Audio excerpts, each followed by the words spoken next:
Hey everyone, welcome back to Chou Gekijouban Keroro Gunsou Gekishin Dragon Warriors. This is the bonus video I was talking about. First, you'll see on the save datas that the first two have gold and symbols, while our third has bronze and no symbols. Well, let us rectify that situation in this video. But first, let's show off those special moves I was talking about. First with Keroro. Now, we've actually seen Keroros. You know, obviously we have the healing ability, which is nice. Thank you, Fuyuki. But it also grants double time for pickups, so everything is worth twice as much, which I didn't show off very well. We also have the vacuum machine. Zeta. I don't know exactly what that says, but when you hit people, they give you gems, which is nice and great, and it fills your bar up really quick. Next we have Tamama, which I didn't actually show off that well. First we have his Tamama team attack with Momoka, the double laser of some sort. I'm not sure what they say. All I get is double. But we also have this. What I can only assume to be the Jealousy Ball in a Dragon Ball Z fashion. Very interesting. Special move, it travels along the floor, damages things, it's awesome. Next we have Keroro. Natsumi, being his character summon using the gems, will go out and auto-target enemies all on her own, which is really helpful. I showed this off one or two times, I'm sure. Very useful skill indeed. Doesn't last very long, but of course none of them do, really. And his ultimate move, Full Weapon Keroro. Shoots a very large amount of homing missiles. More homing missiles than you'd ever need, really. Next we have Kululu, with his partner. Well, his name is Saburo in the anime, but in the manga it's something else. I'll have to figure that out in a minute. But his character skill is summoning shields, which aren't really useful, and his ultimate attack, which we've seen before as well, gives him a little Koopa Clown car, lets him fly around. It's very slow, and it's actually kind of slippery as well, but you know what?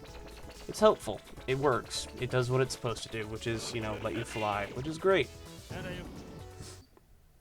And finally, we have Dororo, whose summon with Koyuki is actually very strange. I have no real idea what it does, actually. I previously thought that it made you invincible and freeze time, but obviously it doesn't do either of those things. When we displayed it earlier, it did freeze some things, but anyway. His ultimate move, which I also still don't know what it says, is a move where you mash the attack button and you throw tons of these star things, and they bounce around and damage things, and it's actually really great. It's actually a nice move. But hey, there's one thing that I didn't show off, and that's the extras. Yeah, if you saw this movie when it came out in Japan, they would have given you some cards that you could use on your DS as tracers, or well, as stencils, really. And how they worked, once you put them on here, and each one has a specific spot that you have to touch first, which we will there for this first card, and then you trace what was on the card, in this case, Keroro's star. I have to do this with a mouse, so it's actually very tedious and actually kind of difficult, but thankfully there's a lot of leeway with these cards. I get some of them really bad, and they still seem to count, which is really nice. Each one unlocks a different thing. I'm not sure what unlocks what, but there are 3 unlockable cheats. One for infinite health, one for infinite summon gem things, and one for infinite use of the dragon coin. With those 3, there's also 3 more that unlock 2 alternate characters and the extra stage, which I'll be showing off in this video. Like I said, I don't know which one is which. All I know is that there's the 6. Now, something special about the cheats while the gems and dragon coins work on whatever stage you go to, the infinite health code only works on stages you've beaten. Now let's show that off here. Yep.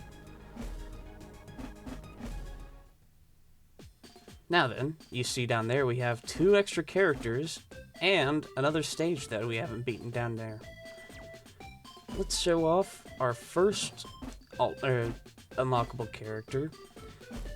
First Lieutenant Keroro, Keroro's older brother.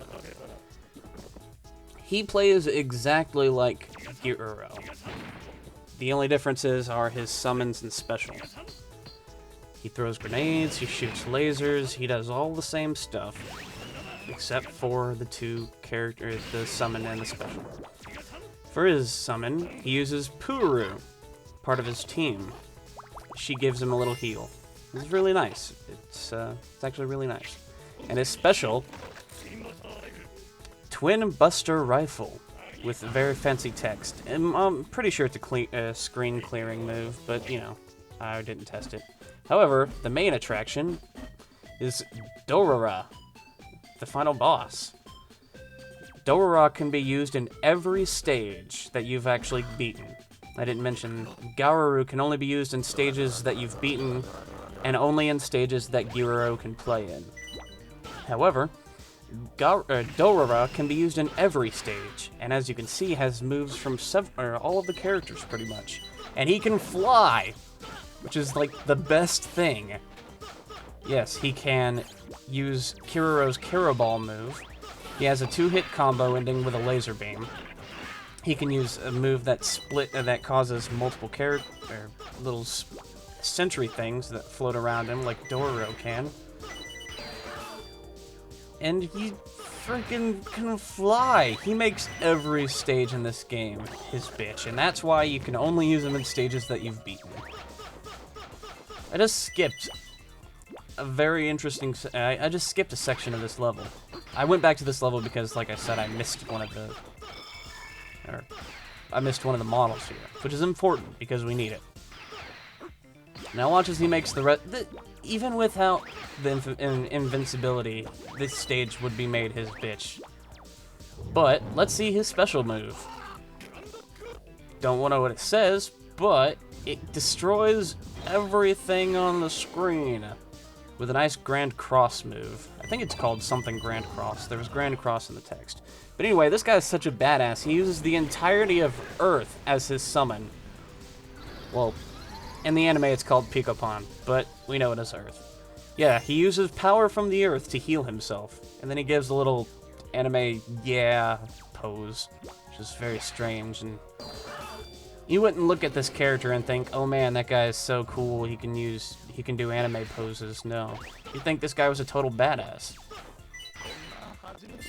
Dorara has no favorite food, so every food item you pick up will give him 1 health. Now I end up struggling a little bit here because I hit that first one without having to charge up, so I assumed that I could do it with this one as well, but nope. And those things don't actually have all the range you think they do. They actually have a very tight right in front of them range. They don't get them around like Dororo's clones do.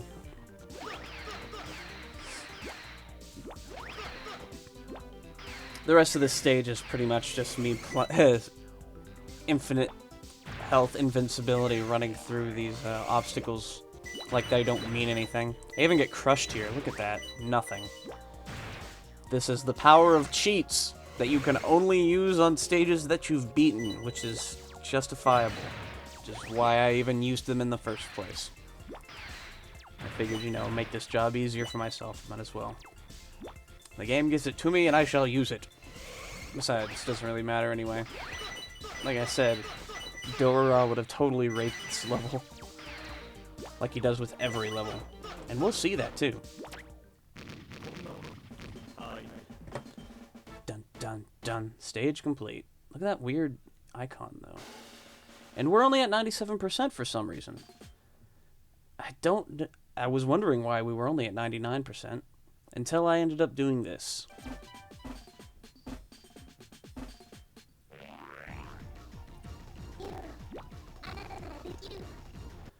Yeah, I was Keroro instead of Dororo, and I didn't have infinite health, which could only mean that the mini-boss encounters on the map count towards 100% completion.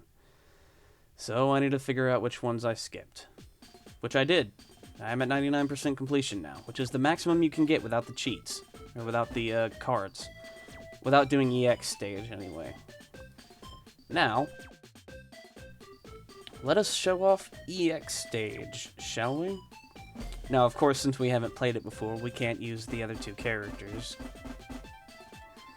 But we can use trusty Keroro.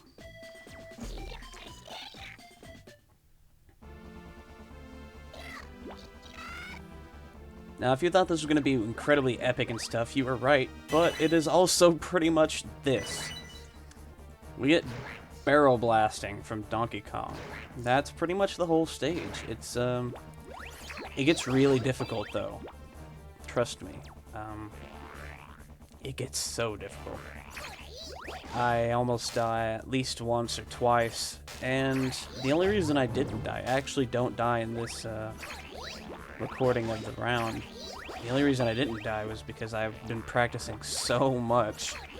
I've done this stage at least 5 times in the past week or so. See, I missed that, and thankfully the hitboxes on these things are very generous. If I hadn't stuck my head at the bottom of that one, I would have missed. If I can give some advice for hitting the or using the cannons. Oh, there's our model, by the way. I don't know how to get it, honestly. I played around and I couldn't actually. Maybe I was just missing the correct one. But oh, there's Sumamo. Yeah, we get a bunch of cameo characters in this stage. A lot of the ones that we've already seen, but you know, they're still here.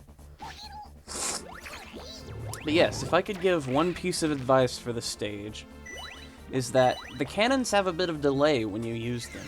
Yeah, you can click the button to launch and it'll take a little bit before it actually shoots you. When the enemies float in between in front of the line of fire, it's just hitting the button to shoot while they pass in front of the barrel. So that way they'll be out of the way when you shoot. I find that works out pretty well most of the time.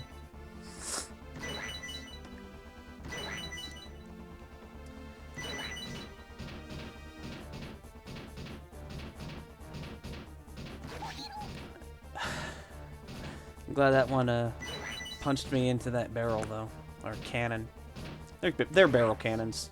This is just Donkey Kong. And the music in this level is so epic. It's probably, I think this is the only time this track plays in the whole game, too. But it's so good.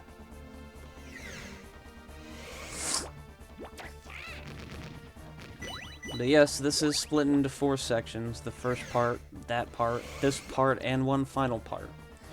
The final part is actually the easiest part. This actually, I think, would be the hardest part, in my opinion.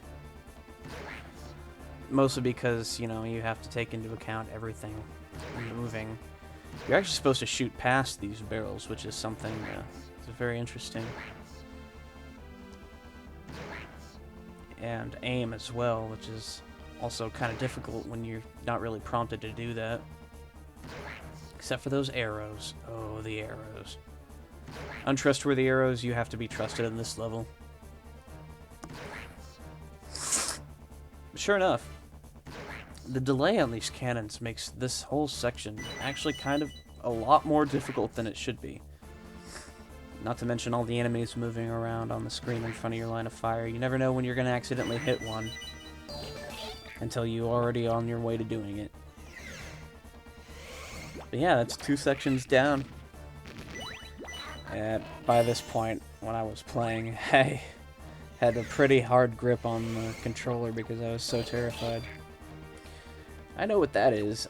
It's a weird alien from one of the episodes that I think its only purpose is to make you feel uncomfortable, but it, like, you know that feeling when you think there's someone standing behind you, but there's not, it's that alien. That alien is standing behind you. And there's that biker alien. I don't remember exactly what his beef is, but I think him and the Keronians, the characters we've been playing as, their species, have some kind of feud going on. But wow, that's the end of the stage. That was something. They give you a little message for getting 100% completion. You don't even have to pick up the final model. But we're going to anyway. We're going to do it with Dorora, because why not? Now watch how much easier this guy makes this. I mean, seriously, he doesn't even need to use the cannons. I don't know why I ended up using them right here, but, you know, since he can fly, he doesn't need the cannons. In fact, the cannons are more of an inconvenience than they are, you know, useful like they're supposed to be.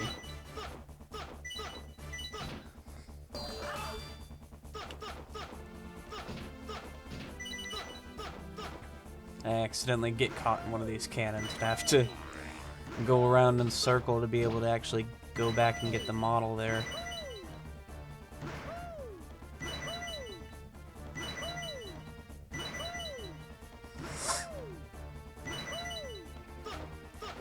How, get ready to hear a lot.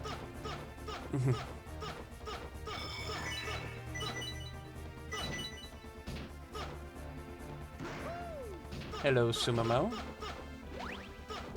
Intergalactic pop star.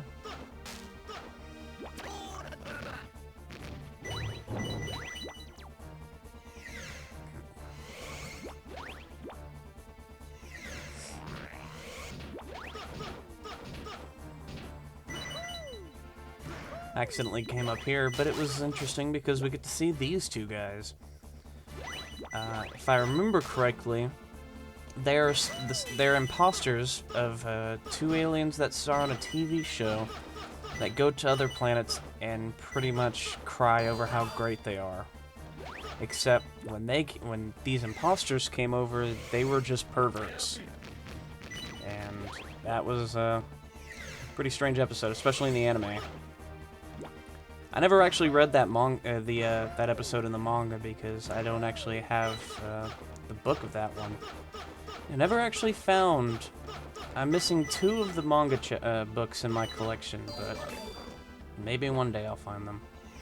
As for the anime, only the first 3 seasons have been translated, or have been dubbed.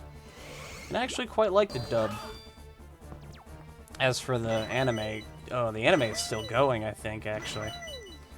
Which is actually really crazy, all things considered.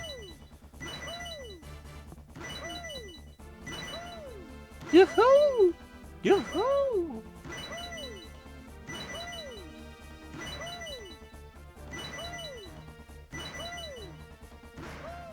And that's it. So much easier. Not having to deal with all those cannons. There's no 101, there's only 100. Well, let's fiddle around with this menu, because I didn't actually ever show this. We have an option that lets you play the mini-games again. That second option is the theater, so you can see the cutscenes. And I think this is the trophy room for, like, you know, trophies. Kind of like how the PlayStation gives out trophies and Xbox gives out achievements. I think these are pretty much the same thing. Of course, it's all in Japanese, so I have no idea what any of it says. And this first option is all of these models. Yep. Every single model that we've collected. I think there's a full 101 of these things. A lot of these things are scenes from the anime, such as that, and the super vacuum cleaner. And of course, they're human suits. Some of these I don't, in fact, a lot of these I don't recognize, like this one in particular. And of course, there's some that I do recognize, like this one of Tamama when he became captain of the team.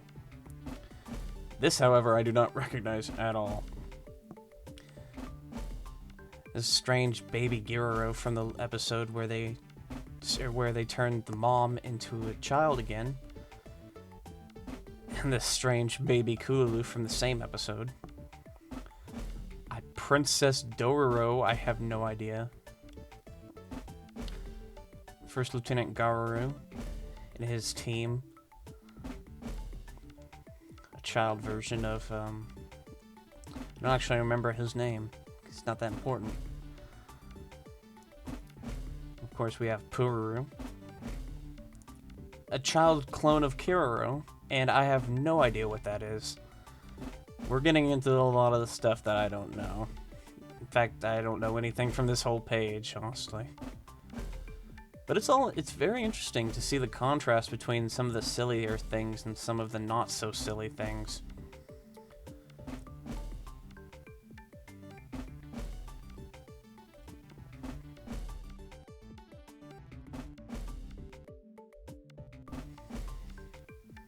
We have Kiruru.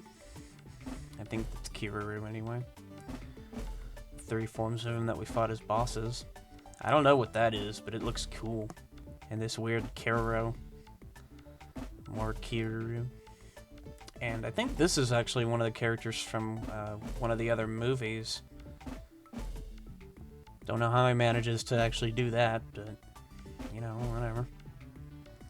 I don't know what these are either. They look like weird fusions of the characters. Kind of reminds me of a Dororo fusion. And then we have the dragon forms for the characters in case you wanted to see them. They actually look really cool. I think it's weird that Tamama's so different from the other ones, though.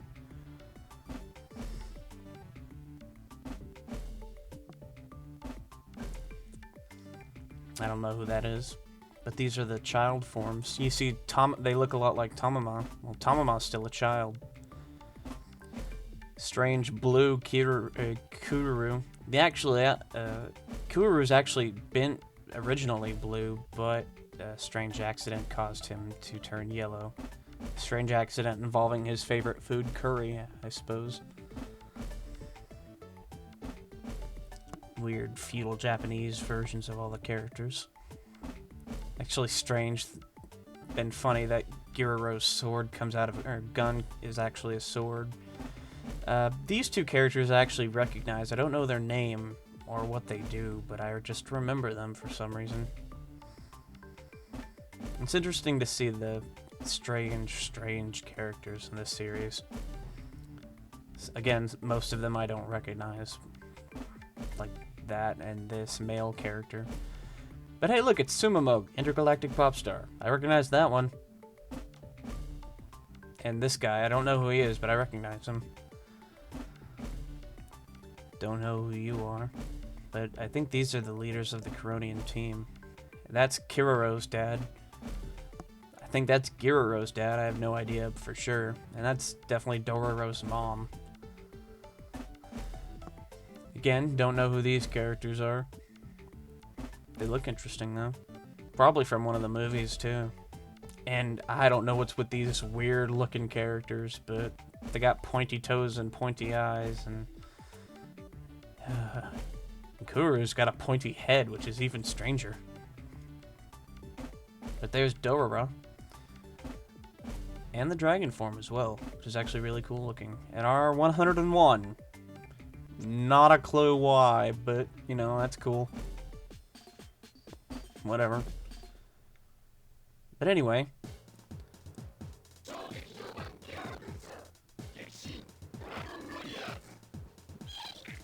Thank you everyone for sitting through this Let's Play. The next one will start soon. I'll see you then.